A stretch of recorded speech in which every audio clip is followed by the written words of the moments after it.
सदाशिवसमारंभां व्यासशंकरमध्यमाम् अस्मदाचार्यपर्यन्तां వందే గురుపరంపరాం.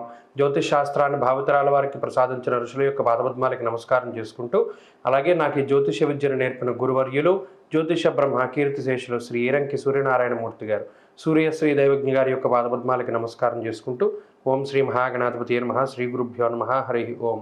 వీక్షకులందరికీ నమస్కారం. తులారాశి వారికి ఈ వారం సాధారణమైనటువంటి గ్రహస్థితి గోచరిస్తూ ఉన్నది. సప్తమ స్థానంలోకి రవిగ్రహం రావడం వల్ల రవి యొక్క బలం ఈ రాశి వారు కోల్పోయారు.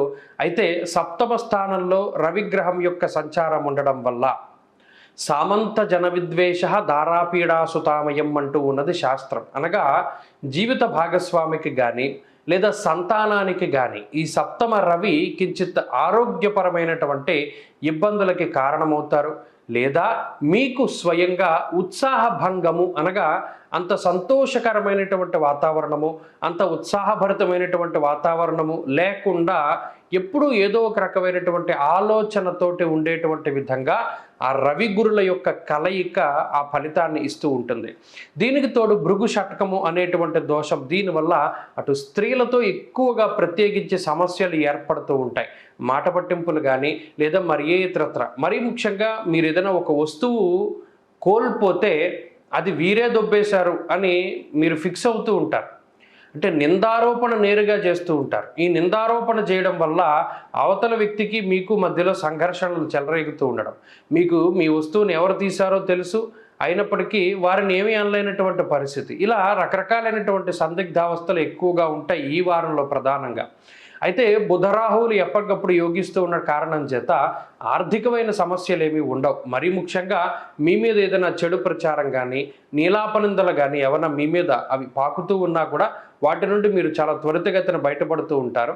మరీ ముఖ్యంగా రహస్యమైనటువంటి శత్రువుల్ని కనుగొంటూ ఉంటారు. ఎప్పటికప్పుడు జాగరూకతతోటే ఉంటూ ఉంటారు. అయితే పంచమంలో ఉండేటువంటి శని కుజులు కొంత చెప్పుడు మాటలు వినేటువంటి మనస్తత్వానికి కారణమవుతూ ఉంటుంది. ఎవరి మీదనైనా సరే మీకు చాడీలు చెప్తూ ఉంటే వారిని కొంత దూరంగా పెడుతూ ఉండండి. దాని ద్వారా రాబోయేటువంటి కాలంలో ఈ మనస్పర్ధల బారి నుండి, ఇబ్బందుల నుండి బయటపడడానికి అవకాశం ఉంటుంది. ఉద్యోగపరంగా తులారాశి వారి యొక్క స్థితిగతులు చాలా అద్భుతంగా ఉన్నాయి. ఉద్యోగపరమైన కొంత ఒత్తిడి ఉన్నప్పటికీ సమస్యాత్మకంగా పరిస్థితులు లేవు. వ్యాపార పరంగా తులారాశి వారికి ఈ వారం కలిసి వస్తుంది. విద్యార్థులకి కాలం అనుకూలంగా ఉన్నది. మరి ముఖ్యంగా స్త్రీలకు ఈ గ్రహ సంపత్తి మానసికమైనటువంటి అశాంతిని కలగజేస్తుంది. ఎప్పుడూ ఏదో ఒక దీర్ఘాలోచనకి ఈ గ్రహస్థితి కారణమవుతుంది. తులారాశి వారి ఈ వారంలో మరింత అనుకూలమైనటువంటి ఫలితాన్ని సాధించడానికై ఆంజనేయ స్వామి వారి యొక్క ఆరాధన చేస్తూ ఉండడం చెప్పదగినటువంటి సూచన. హనుమాన్ చాలీసాని 3 పూట్ల పారాయణం చెయ్యండి. అలాగే ఈ వారంలో కలిసి వచ్చేటువంటి రోజు బుధవారంగా చెప్పవచ్చును. అదృష్ట సంఖ్య 4, అదృష్ట వర్ణము ఆకుపచ్చ.